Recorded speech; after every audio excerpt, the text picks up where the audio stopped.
Does not have the leg. And Chris Davis takes it to the back of the end zone. He'll run it out to the 10, 15, 20, 25, 30, 35, 40, 45, 50, 45. There goes Davis. Oh, my God. Davis is going to run it all the way back. Auburn's going to win the football game.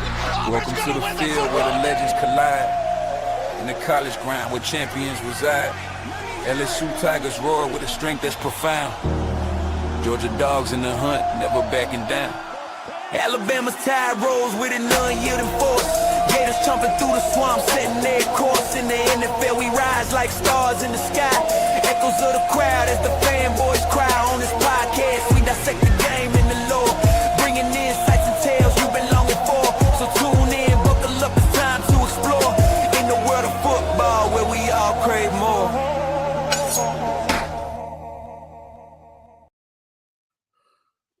All right. Brother, first of all, that intro is fire, bro. Great job. That is awesome. Man, you know what? God, family, football in the South, you know what I mean? It really doesn't get much better than that. You know what I'm saying? Right. You know, so look, man. Well, listen, man, special edition tonight for the Chopping Block podcast. I had this interesting thought because if you're an LSU Tiger right now, you're in this space where you're trying to figure out what's next for your team. You know, right now it's kind of like y'all were when Nick Saban left, right? Mm-hmm. You guys was like, what in the world do we do and where do we go from here? And we're kind of in the same spot with the same guy. Even though he don't belong to us, he belongs to y'all. And he probably will always belong to y'all. But, man, I got to thinking about this. I know it's probably a less than 1% chance that this can happen. But this is not the same as if this man had no history with a team and we just going to pull him out of retirement. This is a man that has a little bit of, not a little bit, a lot of bit. He won his first championship here. Is that right? Yeah. Okay, yeah. So I want you to talk to me about the LSU years and what you can recollect about those years. And as you can see, we got a few things down here. We're going to start with the LSU years, go into the Alabama dynasty, and then I'm going to go down the path of what would it actually take to get Nick Saban to want to come out of retirement, leave game day, come and be a part of something else.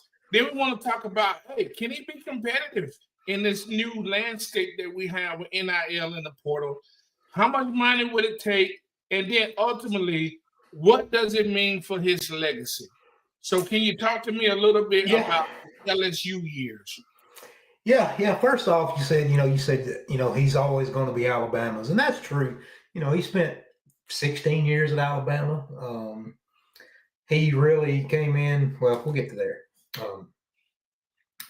The only thing I'll say, man, is I love Nick Saban. Obviously, he's made my football years the past decade and a half just amazing.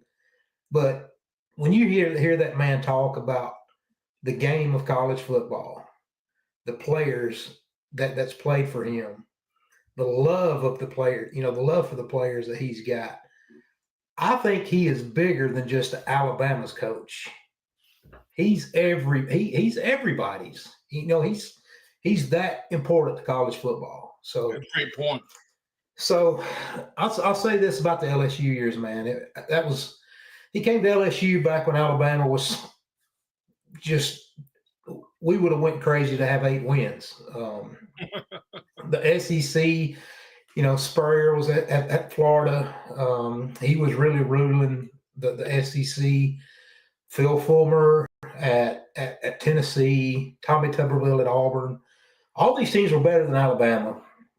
And his first year he came in to LSU, and for me personally, and all the people, I can speak for Craig about this because I remember us talking about it. His first year he came in, we weren't really concerned. He was the guy that just left Michigan State. The best record he had ever had there was 9 wins. We didn't realize how bad or how much he turned around that program because they were god awful when he got there. And he started putting NFL or Michigan State players in the NFL. So his first year, he lost to can't remember who he lost to at LSU. It was a Division II team, and but LSU, LSU was coming off a coach that he was I can't remember, Jerry DiNardo, and he was an awful coach. And LSU's got a strong history. They're one of the big players in the SEC. They always have been. But man, I can tell you what I remember at Nick Saban's second year.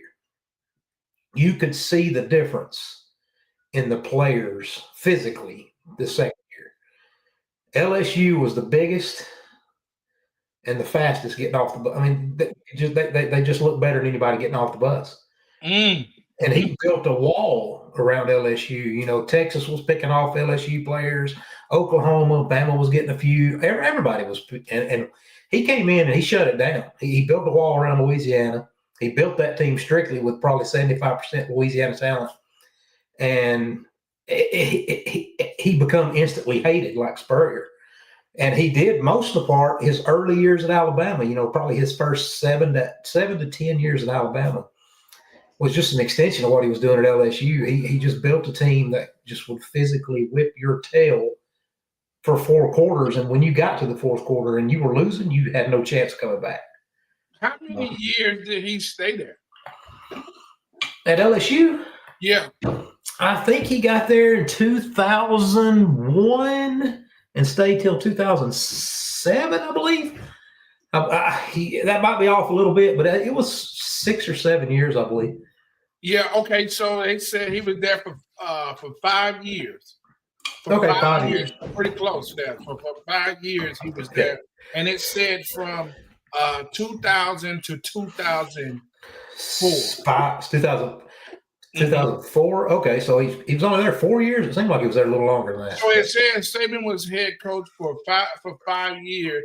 2000, 2001, 2002, 2003, 2004. So that's actually 5 years, even though it goes from 2000 to 2004. Yeah.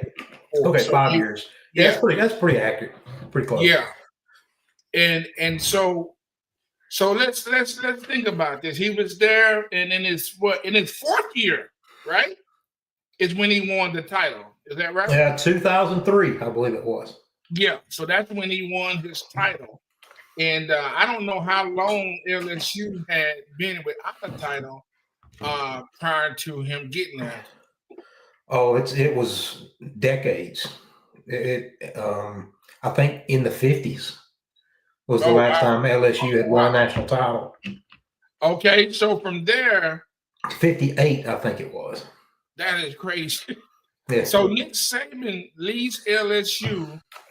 And I hear, I was listening to something today, and they were saying that his agent came to him and asked him, did he want to be like Bear Bryant, or did he want to be like something? He asked, what did he want to be? And he said, I wanted to be like Bear Bryant. He said, why in the hell are you going to try to go to the NFL then? Yeah. And Saban said it made a lot of sense. And he went ahead and went to the Dolphins any damn way. So what do you think about that? I think I think he was a lot younger, and back then, a coach wasn't really looked as one of the best ever unless they coached and done it at the professional level. Just like the players, you can be a great college player, you can be an All-American, but it's just people used to look at the NFL as like the end-all be-all, and it is. They're professional athletes, obviously, but now you can see, if a guy goes and if he's an All-American in college his 4 years and he doesn't pan out in the NFL or he gets hurt, I kind of look at that like, I can separate those two. That man was, one of the best college players ever. He didn't make an NFL, but I think back then, specifically, once you won a national title at LSU or anywhere, that next logical step. And I think he was younger then. He didn't really completely have his roots in LSU as far as, and I'll get to why he stayed at Bama. But I think he decided, and Wayne Huizenga, he really met with him and he liked the owner of the Dolphins and, agreed to give him full control, except the only control that mattered. And it's lucky for college football. It's extra lucky for Alabama fans because, Nick Saban wanted to bring in Drew Brees. That's a proven fact. They brought him in for a physical, and the Dolphins medical team failed his physicals. I heard that's a fact. So had Drew Brees came to Miami, Saban might still be at Miami, wow. But I don't know. I think he got to the NFL. He realized that his brand of coaching really didn't work there as well because, the players were making just as much as he did. So I think Saban is a without getting too far ahead, I will say, obviously we know Saban is a very prideful man. You can't be what he is without being prideful. But I think he had a little soreness in him surrounding the talk of his NFL experience. What do you say about that? Yeah. I think he regrets the way it went. I think he wished he could have, he did get Miami to the playoffs. They won, I think his first or second year, they won 9 games. So he wasn't a failure. I mean, guys like Pete Carroll that's won Super Bowls has been fired multiple times in the NFL. Yeah. So a bunch of Super Bowl winning coaches have been fired before. So it's not uncommon. And one of the points you made, I thought was an excellent point, is when you said that people make the NFL like it's the everything, right? But it's not anymore. No. And I can make an argument that it hasn't been. Now, we both know I love the NFL. We all love the NFL. It is a huge business. It's probably like the best product out there. But I think college football knocks at its door, right? Yeah. I think if you listen to Nick Saban talk about football and his past teams, I don't really think he cares about I don't think the winning part was important to him. Nick Saban, I think what drove him all those years was player development. Getting these young kids at a point in their life where they don't accept failure and gets them to succeed and go to the next level. I think that's what he always cared about more than anything. Okay, so I agree with that to a point. More than one thing can be right. Okay, so the kind of money that he was making is the kind of money, plus because this is a family man. He's got a wife. I hear this name Miss Terry all the time. I wouldn't know Miss Terry if I saw her in a grocery store. But I know that's his wife, and I know he has a lot of respect for her. So the money does matter, right? But it does matter. It's a beautiful thing when you can love what you do while making the money you want, right? Yeah. So I think when you put all of that together, I do believe that Nick Saban has a genuine interest in developing young people and getting them to a point where they can be successful at the next level. Now, he can't do that for everybody, but right. You got your best shot with that guy right there. Yeah. I mean, one of the one interview that really stood out to me, and I don't even remember the Alabama player's name, but he had gotten in trouble, and it was some pretty serious trouble. It was normally a lot of the other teams' coaches would have kicked him off the team, and at the press conference, they asked Saban why was this guy? I think it was it wasn't drugs, because that's really that wasn't marijuana or anything. It was, I can't remember if it was like aggravated assault or something, but anyway, the player had turned it around and had become a model player and citizen at Alabama. And the next year, after all that had happened, one of the reporters asked him a question about the discipline of the program, and he said, he said last year, he brought this player up. He said, last year you guys were crucifying us in the media for not kicking this kid off the team. He said, what would you rather me do? He said, would you rather me kick him off the team? And he said, we deserve, he could have deserved it. He said, but he might be dead by now. Go back. He goes back to the streets. He's in jail. He's in prison. He said, or I keep him here and try to mold him into a good young man and get him to the next level. And he said, that's a choice. It's easy for me to make. I'm not doing whatever you guys want. I don't want no part of it. He said, I'm going to do what's best for this young person, no matter what anybody thinks. Well, so that's just the way he thinks. And you know what, man? We need more people to think that way. Absolutely. We live in a time to where we are more connected socially than ever. Maybe we ever will be, because at this point, if you go to McDonald's, I'm probably gonna know what you order.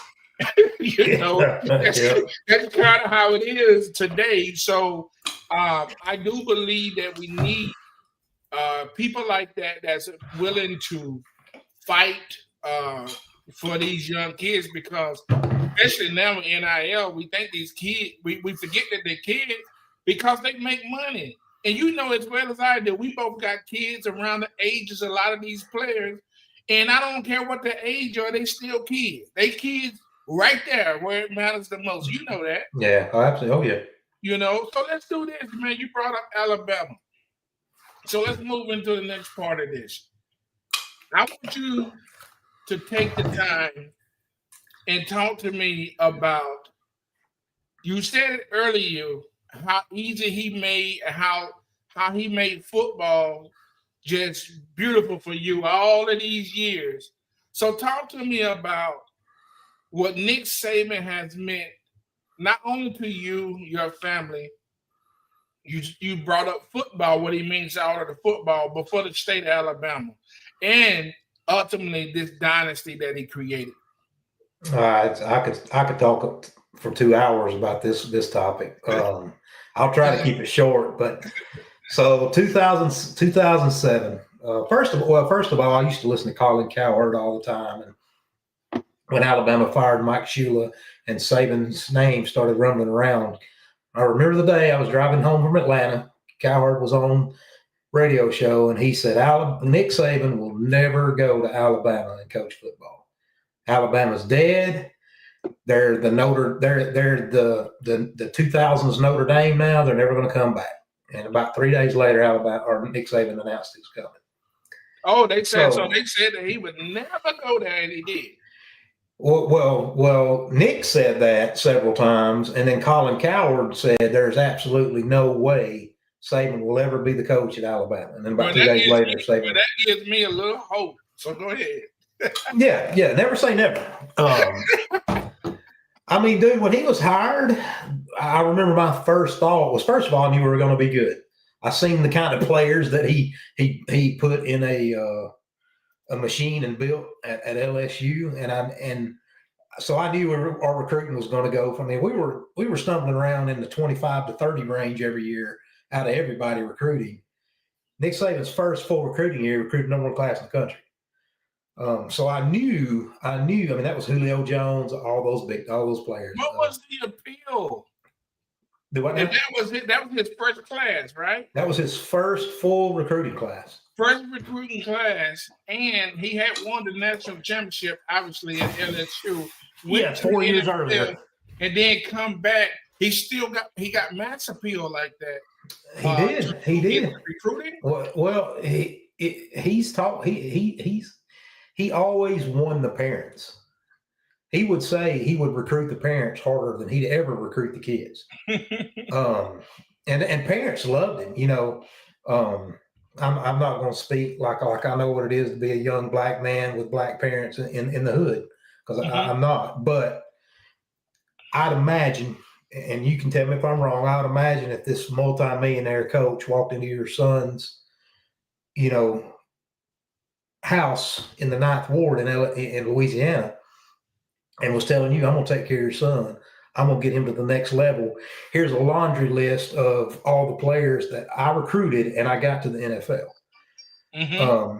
I'm going to take care of him. I'm going to keep his ass disciplined. I'm going to make sure he's following the rules. I'm making sure he's going to class. Coaches weren't doing that. They were just trying to recruit the players on playing time. Nick Saban was, I think, one of the first that ever really geared it towards mama. And once he got mama, and Nick Saban always said, once he got a mama on board, he knew the kid was coming, whether they wanted to or not. Well, let me say something to that right there. Hold your thoughts. And welcome in, Steve Dalton. I hope you're feeling all right, my friend. I know you've been down with the strip, and I just thought, man, you know what? Let's do an emergency chopping block segment on just Nick Saban and the possibility of him becoming the coach for LSU Tigers. So, what you got to say about that? Hey, man, I saw you, send that message in here, and I was like, man, let me just see what's going on here, because I don't feel too good. But if we ain't really running a show, I'll jump on here and see if I can, muster up some energy for this. But hey, first question of the night for me, man, that gets my energy up. I've been eating soup and daggone laying in bed for about 2 days, and listen, I said it the other day in the group chat. If there is one person that LSU can get, it's Nick Saban. And I'm telling you, I think Dylan Brooks said it best. I would make him tell me no. Absolutely. And if he tells me no, I'm going to say, what does it take? And if he says nothing, then it's nothing. I mean, if to me right here, I want to say that if Nick Saban don't take this job, it is the end of Nick Saban. You getting ahead. You getting ahead. See, okay, where we at right now? We're on the Bama Dynasty. Alabama Dynasty. You right. We gonna get the right where you at in a second. We gonna get the right where you at because you already had started cooking. So what I was gonna say on this right here, Bama Davis, is you talked about Nick Saban going into the homes of these young black kids in the hood and talking to mama, and what was he saying to get the type of attention? Listen, one of the things I believe possibly Nick Saban was carrying a little money in there. Now we ain't gonna never know, but I got a feeling mama wanted a little change too when she came in there. Hey, and I wouldn't doubt that a bit, but dude, I mean, it doesn't matter. I never cared because anybody that follows football knows that any of the big time programs that are doing any kind of winning forever has been paying players under the table. And listen, but I say that, kind of like tongue in cheek, being funny. But let me say this, man. I have been in places where I saw, let's just say, white leadership, whether it be a coach or whatever, even for me, and not on the college level, but man, when we used to be in Rockmart, they wanted to recruit us just like we was playing college in a recreation league. And I'll say this, when I first moved to Rockmart, my first 4 years, there was a certain, I'm not going to name any names, but there was a certain collegiate level running back. Well, I shouldn't even say the position for Rockmart. And he was heavily recruited. He ended up going to Georgia. His family was, poor, but everybody most people in Rockmart were poor. Mm-hmm. And first semester of college, the guy's running around in a brand new Cadillac that matches his daddy's. I'm not accusing. I'm just saying. Hey, listen. And he also had a great freshman year. Let's just bring that into the picture too. He absolutely did. He earned every penny. But I will be honest, to be serious about this. when you are in those situations, like I grew up first with my mother, a single mother, and then later on with my grandmother, and she was single as well. But dude, it was some hard times, you know. So if you got somebody come in there and showing interest and love, and sometimes in a lot of those homes, just gonna be honest, it's not a lot of fathers, right? Well, and You know what I Barry, mean? and that too, that's a big point. Like, I think a lot of the misconception about about the people that live in those situations is that they're nothing but trouble. They're not looking for anything better. I think the majority of them are looking for structure. They're Yeah, looking for somebody that can lead them, yeah, and grow them up.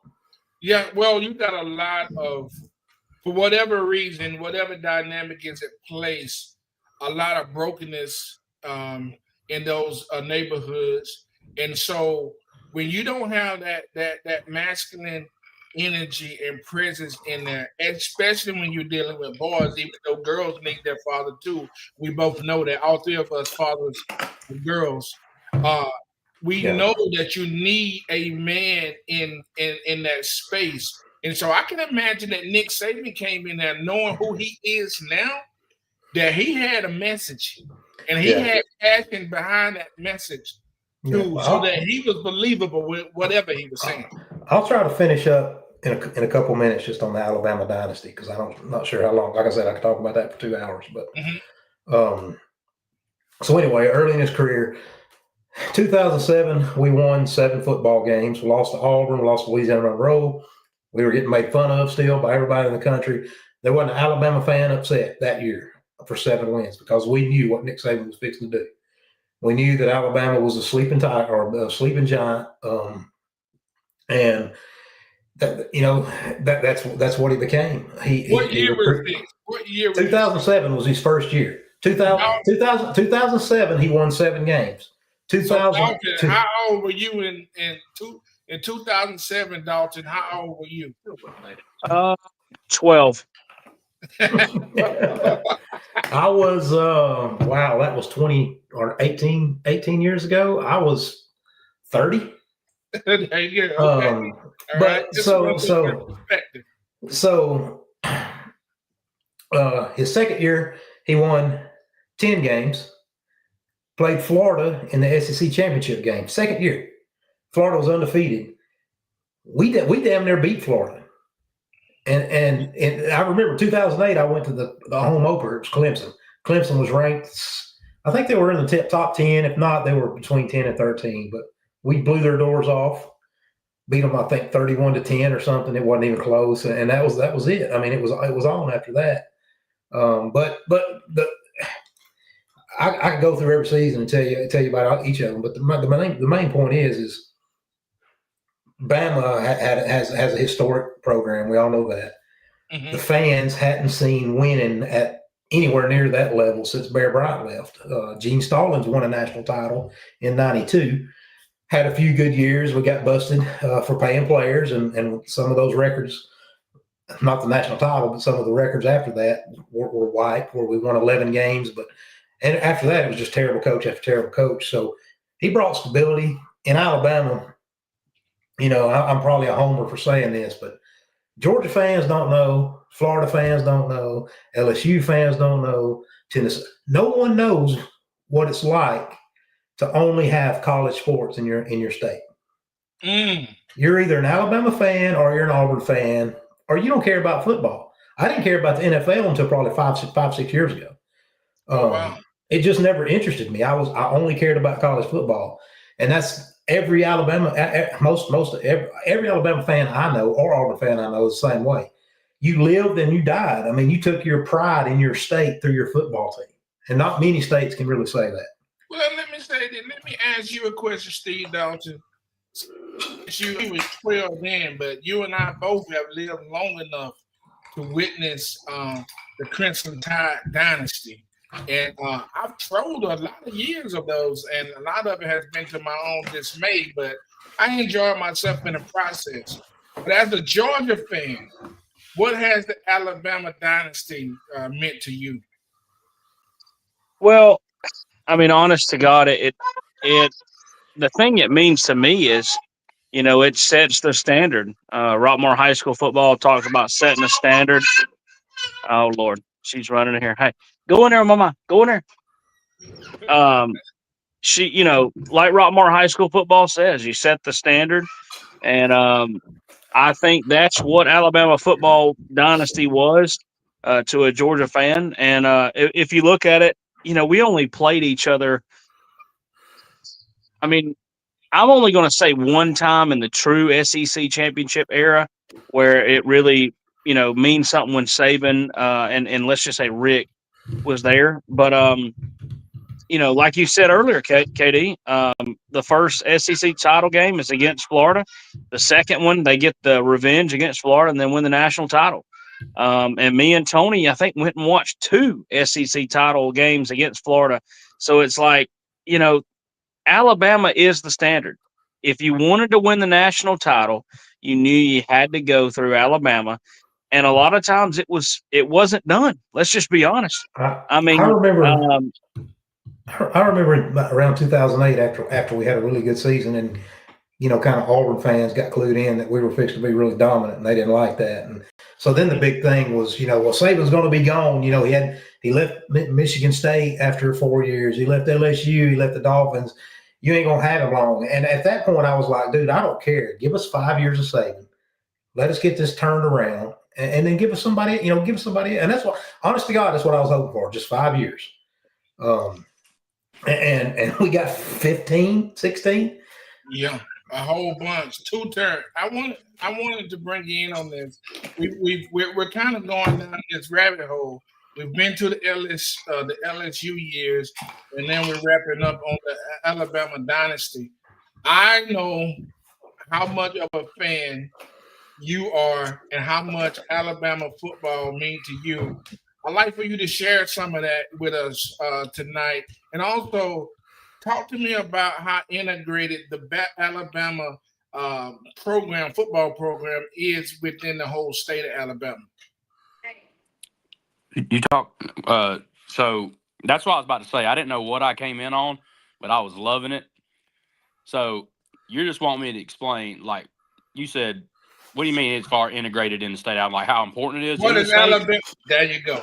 There you go. Oh man, I'm sure KD's might have already touched on it because I just got in here, but man, they say it all the time. When you were born in the state of Alabama, you either have a crimson blanket or you have a blue and orange blanket. There ain't no other one. And unlike Georgia, which, like I said, I wasn't born in Alabama. I just happened to get lucky and be raised by a man who's from Alabama, and I got pulled into it at 4 years old. But in Georgia, I mean, I've seen fans from everywhere. There is not many places you go in the state of Alabama where you see somebody wearing a Tennessee hat, a Georgia hat, a Florida hoodie. You just don't see it much. You see Alabama or you see Auburn, and and it's not even the fact of just being a fan. Like, it's a lifestyle. He put our poor white trash state on the map every week for 15 years. Oh yeah, and I hate hearing it because everybody, all my friends try to say, "Oh, you're spoiled. You've seen all." I said, "Dude, Dalton Goins can attest this. Dylan Brooks can too. Despite how much they want to get on my nerves, especially Evan and Dylan, not Dalton as much. But I remember being in Pepperell Elementary School at 4th grade, at least 4th grade. So that was what, 2004, 2003, 2004. And I remember me and Dalton and Dylan sitting there. I had the Alabama football program at the table in 4th grade. Wow. And we're going through it, and they got their program, the Georgia program. Another dude named Ryan Forsyth, who's a huge Georgia fan. We all used to play football together, and we would go through the players on the team and talk about how excited we were and stuff. Like, I'll never forget my first ever football game. It's the reason I named my son Brody. It's the reason Brody Kroll is my favorite quarterback to ever come through Alabama. I remember my first game going to watch Alabama play Utah State when it was Brody Kroll, Tyrone Prothro, D'Amico Ryans, and Kenneth Darby. Those dudes were like God to me at that age. And they were that year they weren't very good. I mean, they weren't horrible, but they were good. Now the next year we started off like 7 or 8-0. Like, it looked like Alabama had a chance to win a national title. And then Brody Cruel separates his shoulder. Tyrone Prothro breaks his leg. And most people hate Mike Shula because of his record at Alabama. I hate Mike Shula because of what he ruined a young man's career. We beat the living crap out of Florida. We were up 30 in the fourth quarter. 30. There's no reason you should have your star receiver in the game. We throw him a ball. It was almost a touchdown pass, but he had one of the nastiest leg injuries I've ever seen in my life while trying to make that catch. He broke his leg, compound fracture, never played football again, ever. And I'll give you a couple monetary and for what he's meant to Alabama, the university. In 2006, we generated the football program around $80 million. That was our revenue. When he left, we were at $130 million. Wow. Student enrollment at Alabama, it was around 17,000 the year before Nick Saban came to Bama. Well, it's now 43,000. Dude, and look, like, I loved Alabama then. When Nick Saban came in, I was in sixth grade. Because in 7th grade, we got beat by Florida in the SEC championship. We were up 10 points in the fourth quarter, and we couldn't finish. What year was that?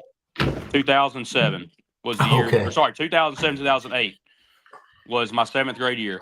So 2008, we were up 10. Forget how young you are still. We were up 10 points. And like I'm telling you, it's crazy how much you remember stuff. Because I legit remember we were up 10 points in the fourth quarter, and freaking Blue, our cornerback, cost us the game. And then in 8th grade year, we beat the brakes off of Florida. And then I'll never forget it. I was at my uncle's house. Like, I'll never forget, as far like you said, how much Alabama football means to me, being so excited to see something happen in my entire life. I remember sitting with my Uncle Jason, the reason I'm a Bama fan, and watching Alabama play Texas, and hearing Nick Saban say after the game, "This is not it. This is just the beginning." Yeah. And when you hear something like that at a school who had went through the years that Alabama did at those times, because Alabama went from national champions to not having just decent seasons. They went to having mediocre seasons. I'm talking about 3 and 4 win seasons in the late 90s and early 2000s. You don't see historic programs like that usually. Nebraska maybe. Not to mention years of probation. Yeah, you know, we had no prayer. That's why we hate Philip Fulmer. Philip Fulmer gets us put on probation. We hate him because of that.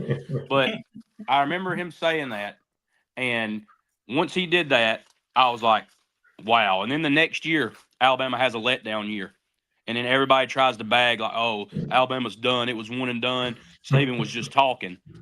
And then the next 2 years, we roll everybody. I mean, just absolutely roll. And the Bama dynasty, it also really destroyed the SEC from top to bottom because, before Saban came, it was commonplace to give a coach 5 years at least. There is not a single team in the SEC who coached in the SEC when Nick Saban came in that was still in it when he left. There will never be a coach dominate a conference or the country the way Nick Saban did ever again. Yeah, and he got a lot of coaches prematurely fired. And this is how crazy it is being an Alabama fan. I'm saying this very lightly. You could say Nick Saban underachieved at Alabama. And that's insane to say. And the reason I say that is because the two best teams that Nick Saban had, possibly 3, did not win a national championship at Alabama. Nick Saban was better when he had worse teams at Alabama. Because the 09, 11, and 12, 15 national champions were not like super crazy talented teams compared to the 2013 and 14 Alabama teams, the 2016 Alabama team, the 2018 team when you had Tua, Waddle, Ruggs, freaking Najee Harris. Those teams we didn't win. We got there, but we got blew out.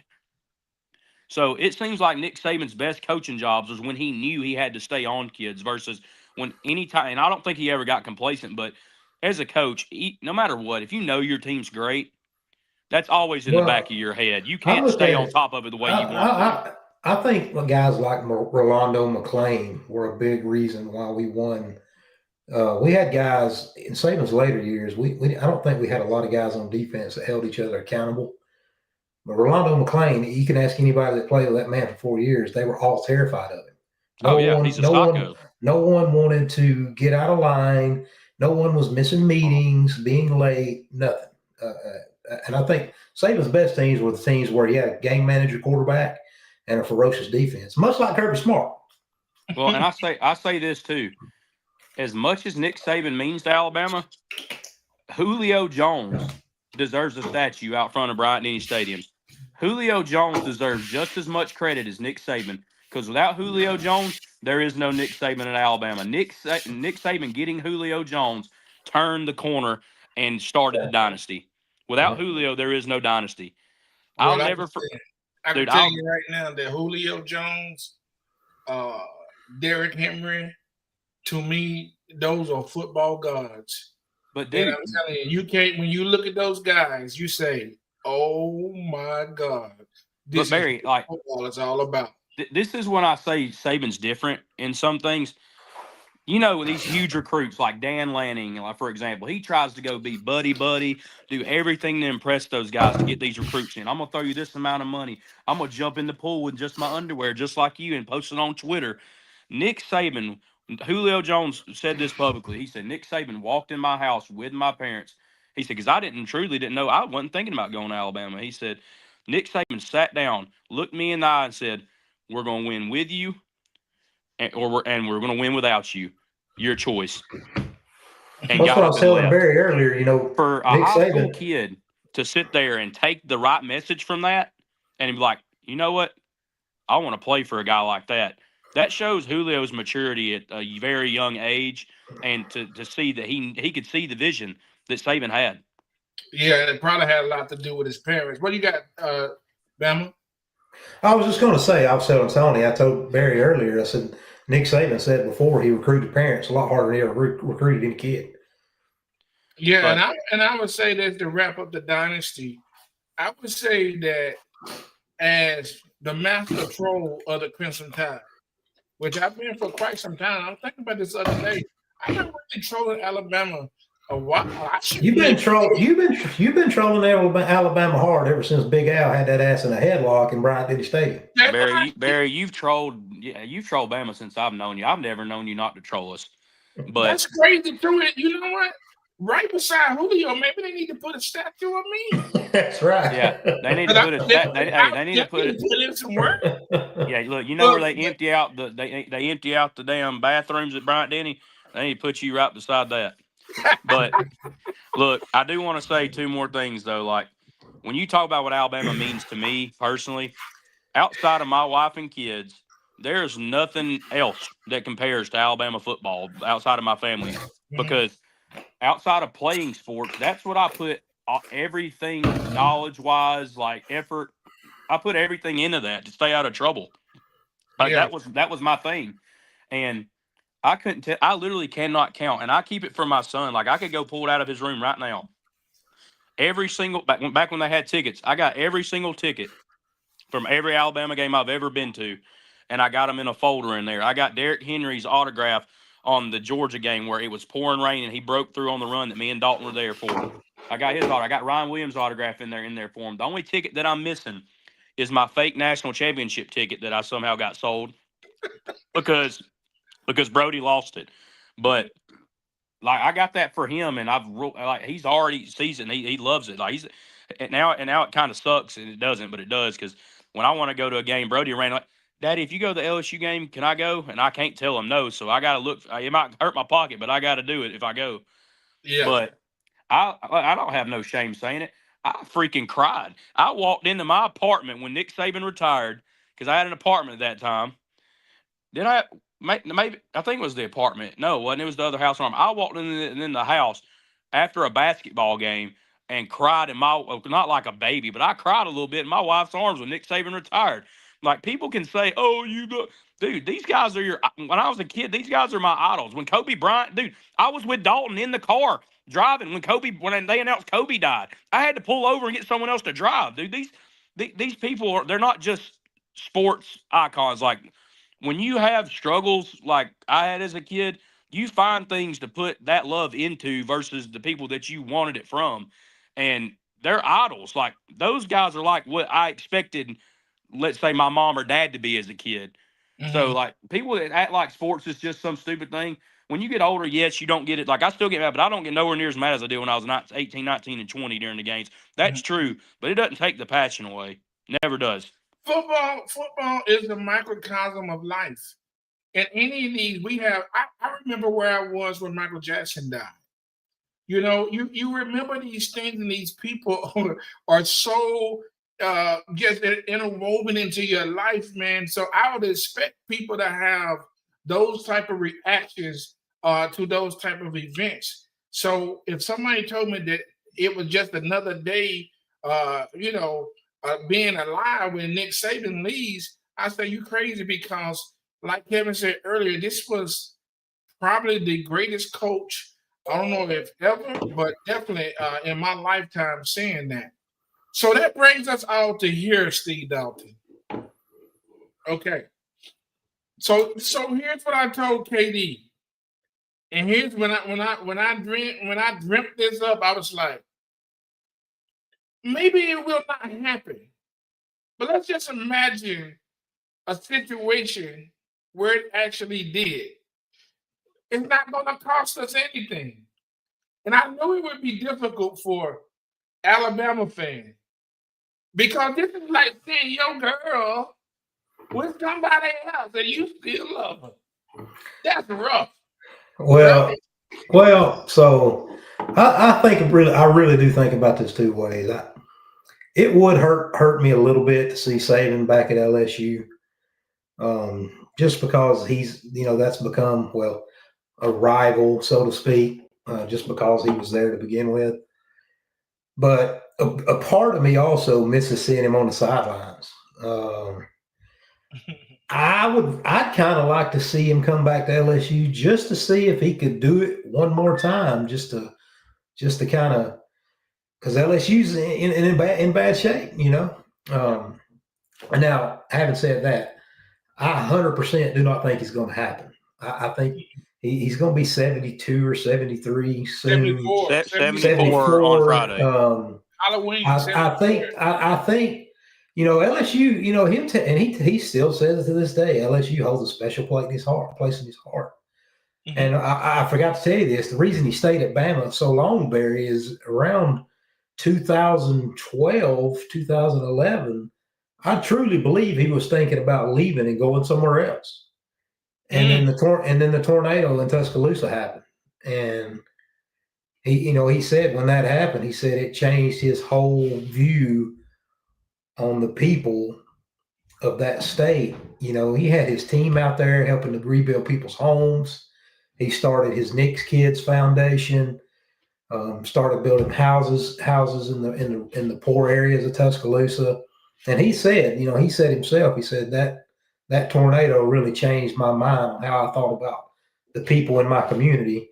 And he said that at that point it became home to him. Okay, you know what?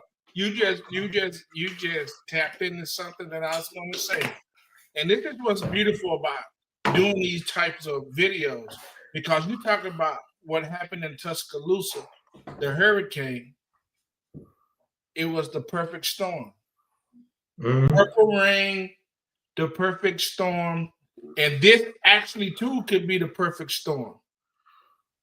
But for Nick Saban to be retired and LSU job to come open, Steve Dalton, talk to me about the perfect storm and what would it take to get Saban to leave game day and to walk into Death Valley. Before Dalton goes, I'll go after Dalton too because I got to input. Let's keep in mind, Saban hasn't said no. That's right. And he's already been asked about it. And he's made little jokes about, well, please, I hope Jimmy Sexton don't call Miss Terry because Miss Terry's make me go after he gives them all this money. So he hasn't said no. That's right. He has not said no. But what do you say, Steve Dalton? Well, I'm not going to tell you how much it might cost or how much it'll take. But what I will say is just like Tony said, Halloween is his birthday, and he's the best villain there's ever been in college football because he ain't a good guy. He ain't a superhero. He is an absolute villain. And let me tell you why. You know, here comes Selena. She thinks that's funny. When Texas played Alabama in that national title, okay, the only person or the only people that wanted Alabama to win were from the state of Alabama because everybody wanted Colt McCoy in Texas to win. And, honest to God, I will tell you this. I actually wanted Alabama to win because, I know the history. My dad's an Alabama fan, just like Brody or TJ said, his son's named Brody. My youngest brother is named Brody Cole after Brody Kroll. So, I know the history of Alabama. I remember watching that game and, Daddy crying after Alabama win national title first time in 23 or maybe it was 20 years, I guess. 92 to 2012 or whatever it was. 2009. But yeah, so I don't know I don't know what it'd take, but this would be the perfect villain story if Nick Saban comes back to LSU, and you can go ahead and write it on the board. They'd win a national title within 3 years. It wouldn't even be. I mean, it would change college football, and it would honestly say, "Hey, this proves this guy's the greatest of all time." And I would be shocked if somebody like Kirby Smart or Lane Kiffin or somebody just wound up beating him those 3 years at LSU. I mean, you know what I'm saying? It just don't make sense. It seems like a perfect ending to a perfect villain story. Listen. Before you stop now, Dalton. Now the question is, what would it take? So I need for you to tell me in your own opinion, what would it take to get Nick Saban to leave game day and to get into Death Valley? Here's what I'll say. It's not the money. It's all it is the 100% resources to go and get whatever player you need to build the best roster. To me, that's one of the reasons or one of the things it would take. And number two is, honest to God, I think it would take some sort of a contract where it's like this. Hey, I'll give you 3 years, and then after that, I'm picking who the next head coach is. And that's it. I mean, I don't think, honest to God, I think it's just the name that matters and the history. I don't think it takes anything. I think it's the story of what it is. If he ever were to go back to college football, he's going back to LSU. Period.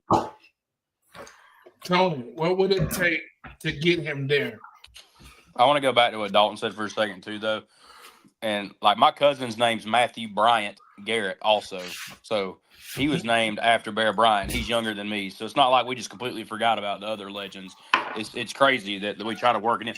One of my best friend Kyle, his dog's name is Saban. I mean, look, and it's also ironic. Dalton just said that about the 3-year thing with Nick. Before I get into answering the actual question, this was in place at Alabama his last few years. It isn't by chance that we just found Kalen DeBoer and hired Kalen DeBoer. Nick Saban gave his okay to hire this man. Nick Saban sat down with Greg Byrne. Greg Byrne came out and confirmed it that 3 years before he retired, he said, look, I don't plan on retiring, but my age is this. Just in case something happens, I want to have these steps set in place so the program doesn't go to crap, basically. So Greg Byrne even came out and said, whenever Saban retired, we were not unprepared. This wasn't, it was kind of unexpected that he just done it today, but it wasn't we never knew it was coming. We had conversations about it. We knew that it could be now. We knew that it could be 5 years from now. So we know. Because Greg Byrne walked in that meeting when Nick Saban walked out and said, give me 72 hours and you will have a head coach. I got an answer. You can't. There's no athletic director in the country that can say that they done that and they didn't know that this was coming. So this is why I think that there's no chance. I'm of not him talking about that. I'm not talking about that. No, I'm See saying. that? No, I'm saying. You said, what would it take? I don't Yeah. think it would take anything, and I'm going to explain why.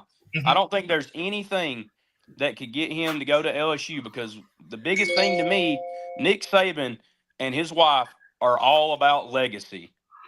Yes, him winning another national championship would add to his legacy, but this man has submitted himself as the greatest college football coach ever. The You're getting ahead. pinnacle. You're Hold on, getting hold on, ahead. hold on. Hold on. You're getting ahead of yourself. Hey, can I say what I was going to say? Right here. We're gonna talk about legacy, and we're gonna talk about that. I need for I someone think to it. tell I me. think it. I'll tell you. I think it would take Congress. I don't think Saban likes the way college football is right now. The unlimited transfers. He says publicly that he's okay with NIL. I think he is to a certain point. He's I okay don't. with what I it was don't. originally announced to be. Yeah, I don't. He's I okay with don't. them Right. making their money off a name, image, and likeness, I not don't free think. agency. I don't think he likes the free agency of college football, and I think the only people that could change that would be Congress. Okay, I might be getting ahead of myself, Barry, but I had to say it because this is what I'm saying. This man's name is on. His name is on the field. Okay. I know you're right. You're right, guys. Okay, well then I'll skip my part until we get to the next one. But I'll go first. the point. Here's the point. Now, I understand the countryside. I understand that Nick Saban wants to have some things change in how we do portal, NIL. I understand that. Okay, but this right here has to happen long before something like that can happen. Because they got to make a decision right here real quick because there's a lot of job openings. Of course, we know Nick Saban only goes to LSU if he comes back at all. I think we all can agree on that, right? You know, this is the only job that he will take. I agree. Right? So I'm gonna say it like this. Now, Miss Terry, right? Like I said, I wouldn't know Miss Terry if I saw her in Zaxby's. But I do know one thing. Wives have influence. Now, Nick Saban said, I hate for Miss Terry to see some numbers and stuff. Listen, what that really means, guys, and we husbands, we all form with husbands. We know the deal. They'll rub up against you like a cat will. And they'll say, they ask their questions in the way they like to ask their questions.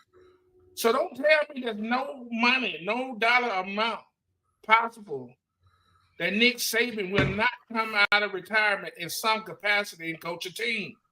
There is a number that would make him do that. Now, I heard a number today. I heard one number today. And this goes back to the three-year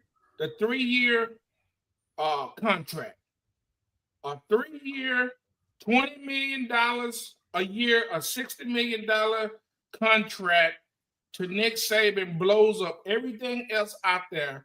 They're saying that is probably around a starting point for Nick Saban. And now let me say this, guys. You got to understand something. We had a segment not too long ago where we talked about the entertainment factor of football. Listen, man, what is better than Nick Saban returning to college football, man? That means something to the whole thing. Well, Barry, you also talking about contract numbers. I'm just going to say this. I know LSU is going to have to pay almost $60 million to buy out Brian Kelly. Mm-hmm.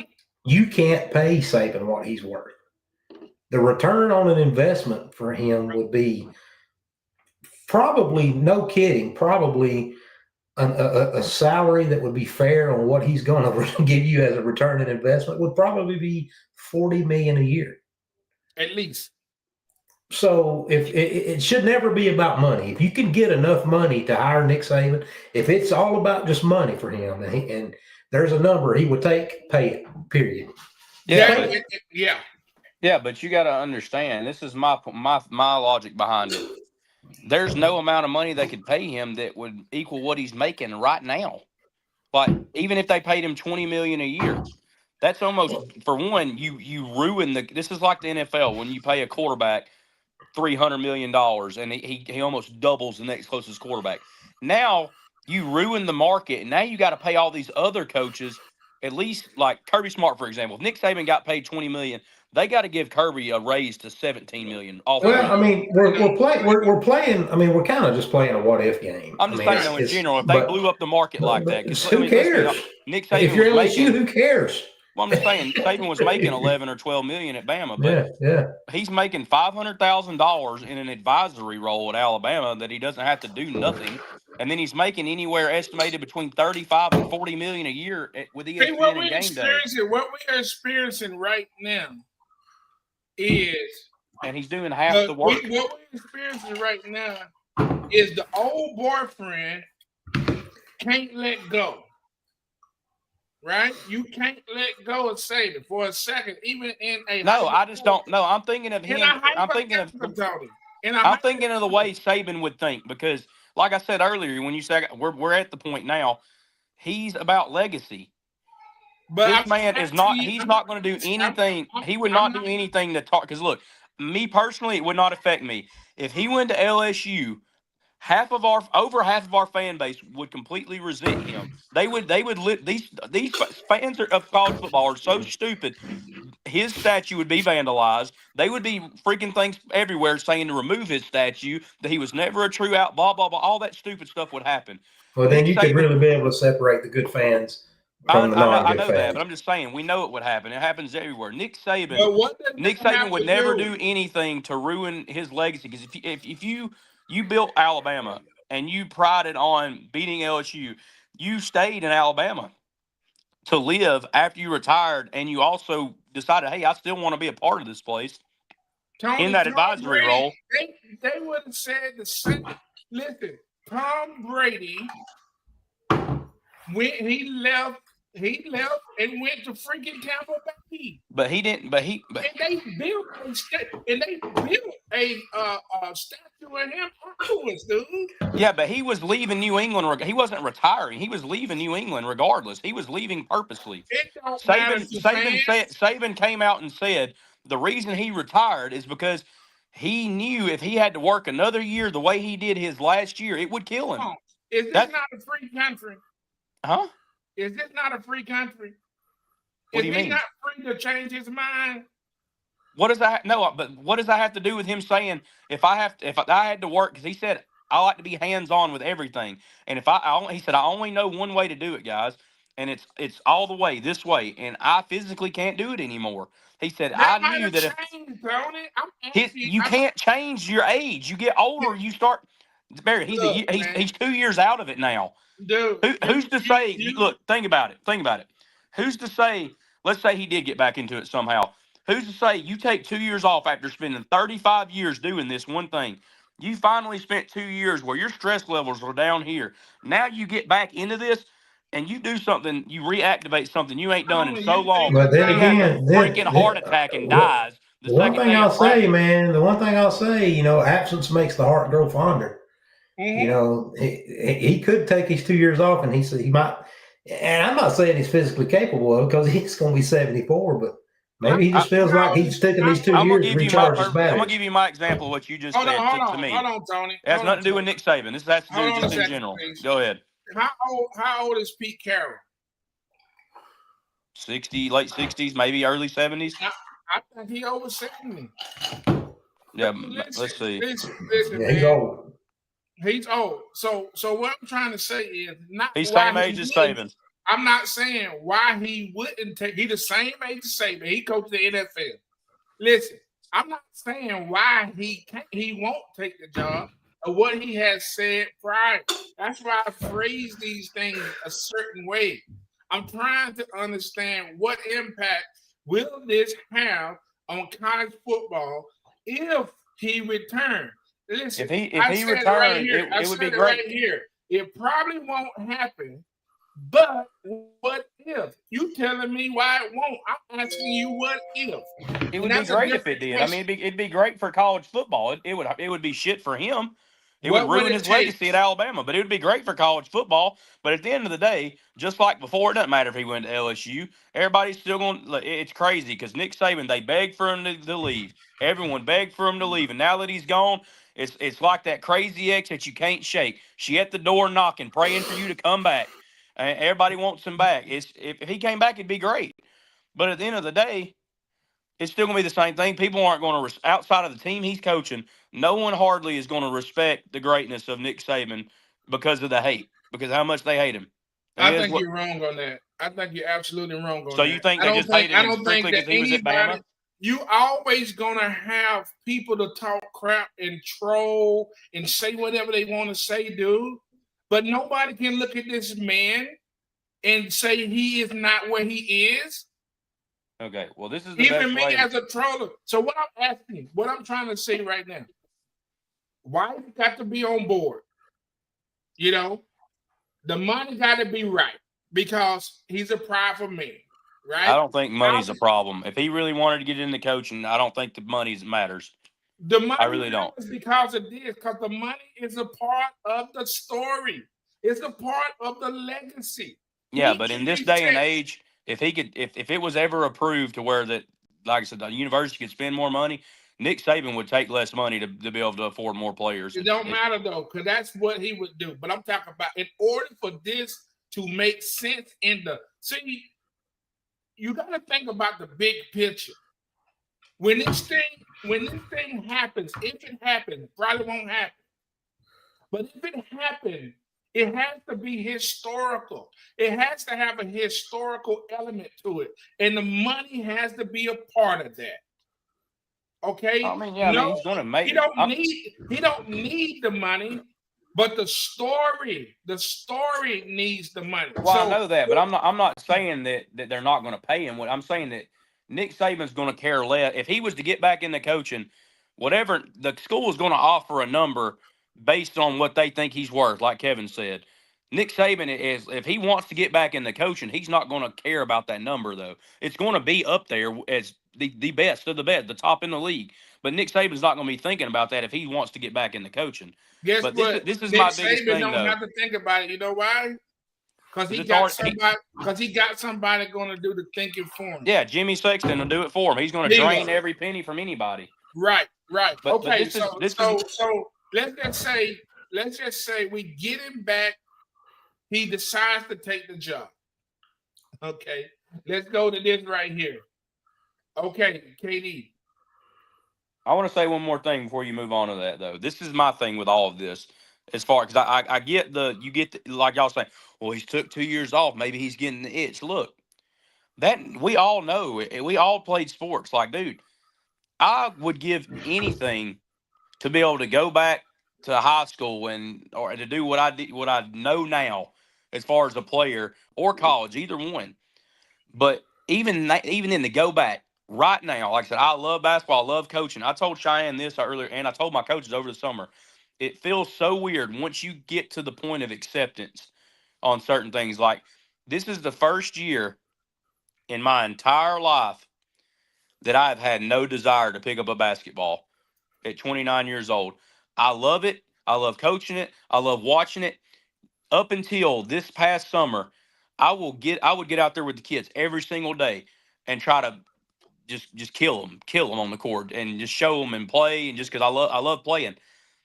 Today I played with the kids for a little bit, but it wasn't the same. Like I wasn't like in a mindset like I just have no desire to be that person anymore. And I'm not saying that's Nick Saban, but for somebody like Nick Saban to be how he was as a coach, for him to finally give it up when he did, none of us can ever fathom how hard that was for him to give it up. And for him to finally come to acceptance that he needed to give it up or it would kill him, in his words, I truly think that when he did that, that was him saying, this is the end. I disagree, but I understand your premise, but I disagree.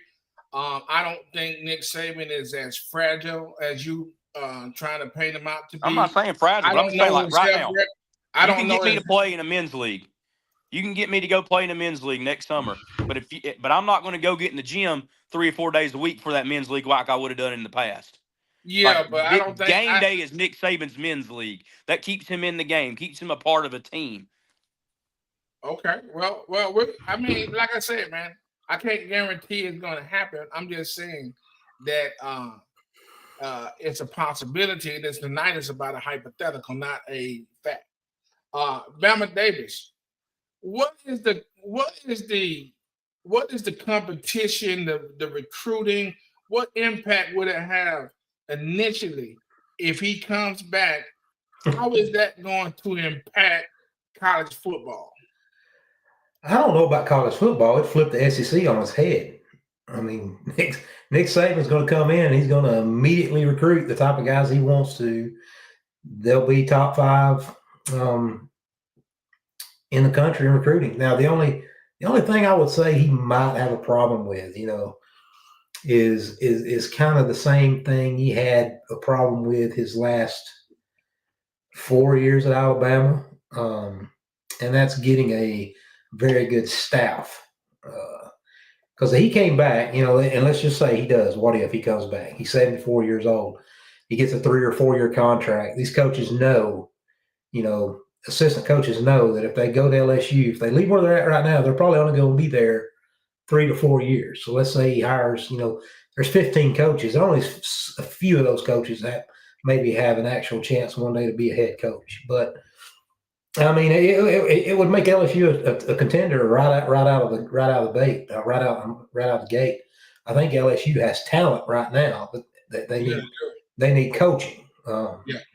And if Well, I Saban say could, this. if Saban could put together I'd say a B plus staff, because I really think his last few years at Alabama he had a C staff at best.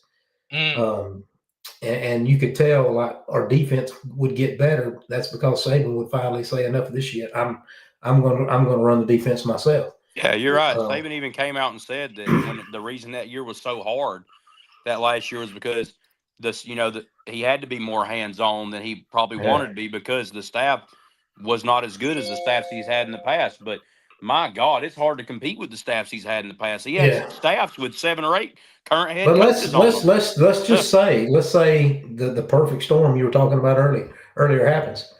He comes back to LSU. I think he'd probably win 9 games next year. And if he puts together just a B plus staff, they're in the playoffs the following year with a good chance to win it all. okay, so you talked about the building the staff, and listen, and these people knowing that they only have maybe 3 years with him, because I think that probably would be the number. Uh, would you rather have 3 years of the best steak of your life or 5 years of Brussels sprouts? Oh yeah. If I was, Yeah, if I yeah, was, yeah. You know, I mean, if I was an offensive coordinator or defensive coordinator, somebody like that, really the next logical step is a head coaching job. I would follow Saban for 3 years. yeah. That's a no brainer to me. Steve Dalton, the competitive edge, this historic. This now, guys, this happened. This is historical. This is huge. This is something. This might be one of the biggest moments in sports history. Would you say, Dalton? Um, I think that's hard to put into words. I mean, if you got to think about this too, right? We're just in the United States, so like, um, there's been some big moments like David Beckham leaving Manchester United to Real Madrid in the early 2000s. I mean, that shocked the entire world, Barry. And I know in our little world, Nick Saban coming back to college football would shock our world. So I don't know how to put it into words. I'll tell you this. In our small little world, it would be the biggest news of the day. And it didn't matter what else happened other than that. Um, It, and I think Vegas automatically would put LSU as the national champion on the odds the following year. So I mean, it would be the biggest splash. I mean, in my opinion, let me just tell you this right here. If you want to talk about top 5 moments in coaching history in NCAA, it's Nick Saban retiring. It's Nick Saban leaving LSU to go to the Dolphins. It's Nick Saban leaving the Dolphins to go to Alabama. That's 3 right there. And then, honest to God, the only 2 other ones would be Kirby Smart leaving Alabama to go to Georgia, and Joe Paterno getting caught up in all that mess and then dying a few months later. That is the top 5 moments in college football coaching history. So that's what I got to say. Oh, well, man, I tell you what, that was inspiring to hear everything you just said. And I just love the way you just broke that down and then muted your mic. Because that was a mic dropper, not a mic muter. Listen, man, I guess we have talked about the money piece to this. Listen, for the competitive edge for me, I believe that Nick Saban would be able to win a national championship the following year, like he just said. Because this is what I believe will happen. It's gonna garner so much attention, recruiting, the portal, because you can build a team now quicker than you could ever with the portal, right? And we would probably say that if this was a regular situation without the portal with Nick Saban, that it would take him a few years to get things together doing it the regular way. Now that you can pay and get people out of the portal, it would be a quicker turnaround, I would think, now than it would be previously. Would you think? Maybe. We don't really know. We can really only base Saban's portal management, roster management, his last few years at Bama. And, we missed the playoffs with Saban. The defense was really lacking. So it'd be interesting. It'd be interesting to see. I mean, I'm not saying he couldn't do it. Like I said, he would have to hire the right staff that could help kind of navigate that. But I wouldn't count him out. I wouldn't count him out. And let's finish up with this right here, fellas. The legacy. Because we touched with the money when we did what would it take? What does legacy mean to Nick Saban? And what would this mean to his legacy? Well, to me, and I think the most logical, critical thinking college football fans, his current legacy is he's the best college football coach of all time. He dominated the sport at its most competitive point. Everybody had the same number. When Bear Bryant was winning all those national titles at Alabama, he could give swimming scholarships to football guys. Can't do that anymore. So I don't think Saban, to me, is a fearless competitor. So I'm not saying he thinks like this. In my opinion, if it was me, I would say, damn, I'm considered. Everybody knows I'm the best there ever was. What if I go to LSU and don't get it done? Is that going to tarnish that legacy? Because I sure as hell don't want my legacy tarnished because I'm already the GOAT.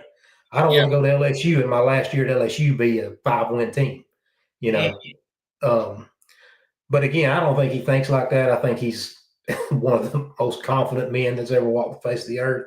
Unlike myself, I'm not his level, not on his level. Yeah, no, but yeah. But I mean, I don't know. Like I said, he's not Bobby Bowden. Bobby Bowden's legacy is, Paterno as well. Outside of the whole allegations with Penn State, or not allegations, but the facts of what happened there. Mm-hmm. Paterno's and Bobby Bowden's legacy was they coached 5 years too long. They left the teams worse than when they found them.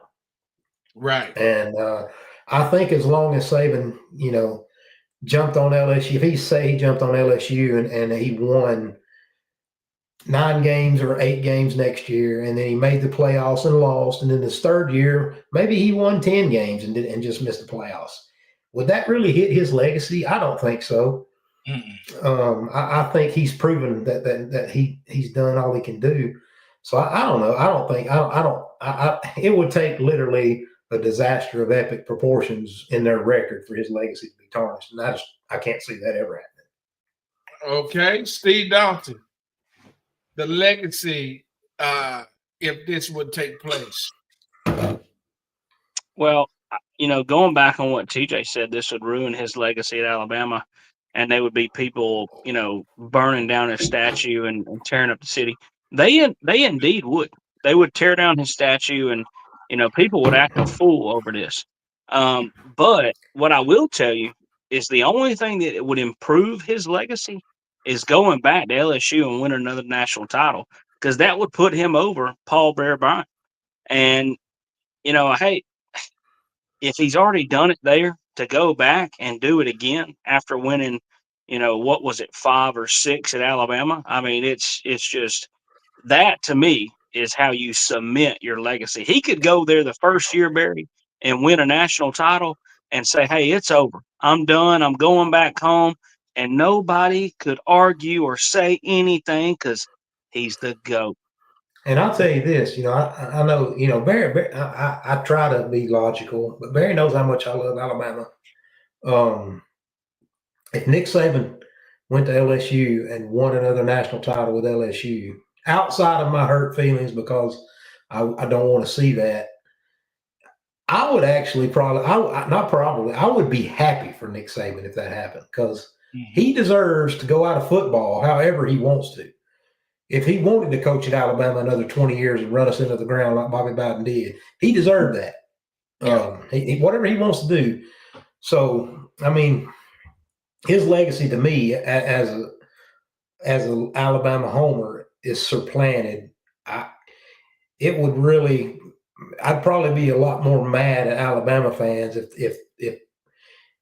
they did tear his statue down and vandalize and stuff. I mean, it's just it would probably make me lose all faith in college football humanity if that happened. And I'm not saying it wouldn't, because there's a damn good chance it would, because I know how crazy some Alabama fans are. Well, the thing about it is, man, you got to take that. You got to take those people. You got to take it with it, because it's part of the cake. Oh, yeah. Part of what makes college football what it is be all of the fanatics. The fact that you got people that would go and poison trees and do crazy stuff. I was about to say, Alabama won 2 national titles and then lost one, or didn't lose one, but got beat by the eventual national title champion in Auburn. And a man from Rando, Alabama, just decides, hey, I'm going to look up something, and I'm going to poison them damn trees and that Scam Newton. And he lost his marbles. And here's how crazy I am. I loved every minute of it. I wished he'd have killed the rest of them damn trees at Timber's Corner.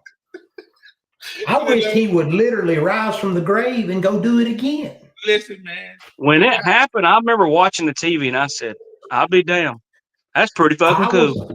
I was listening, no kidding, I swear on everything. I was listening to Paul Feinbaum when Harvey Updike first called in and said, I did this. Are you kidding? No. Paul thought he was just trolling. And then like 4 days later, they went and tested the soil, and they come to find out he put that shit in the ground. Paul Feinbaum is the one that helped the FBI track him down. But sure enough, I remember Harvey Updike coming on that show saying, hey, this is what I just done to all. Wait and see what happens. So that's what I'm saying. Look, I do believe, first of all, I wanted to go down this road, this hypothetical with you guys, especially having a lot of respect, not only for your football knowledge, but for your Alabama fandom.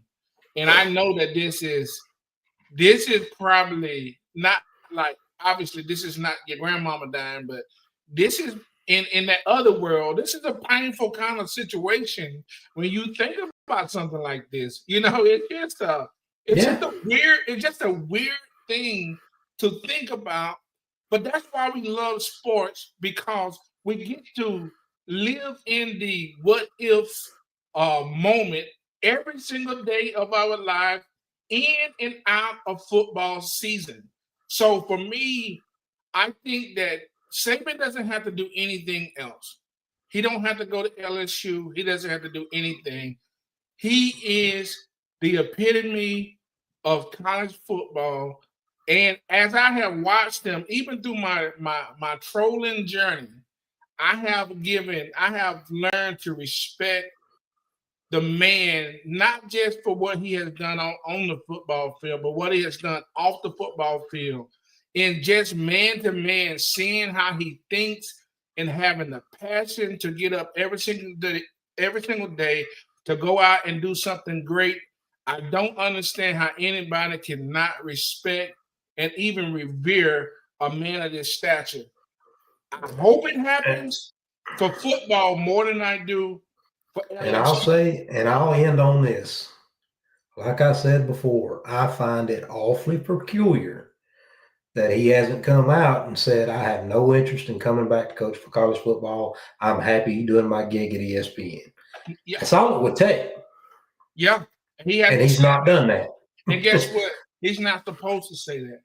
What he's supposed to do, and he knows when you are the kind of guy that he is at that level, you go and you listen. It's just like if somebody offered every one of us a job that we didn't take. And we probably knew we weren't going to take it when we went in. But we went in and we listened anyway. You can be damn sure LSU's asking him. Oh, and if they don't ask him, everybody needs to be fired. Hey, guys, this has been fun, man. I wanted to go down this rabbit hole. Even enjoy Tony's input on this, because I'm going to tell you one thing. It was honest. It was real. It was annoying. But here's the deal. He loves Alabama football. He loves Nick Saban. He want to protect the dynasty.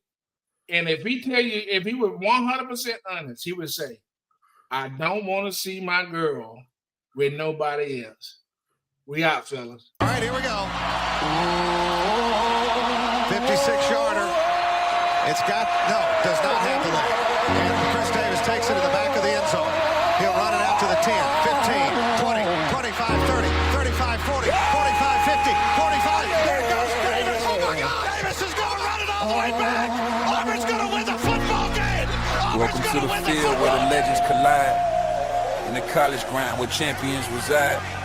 LSU Tigers roar with a strength that's profound. Georgia Dogs in the hunt, never backing down. Alabama's tide rolls with an unyielding force. Gators chomping through the swamp, setting their course. In the NFL, we rise like stars in the sky. Echoes of the crowd as the fanboys cry on this podcast. We dissect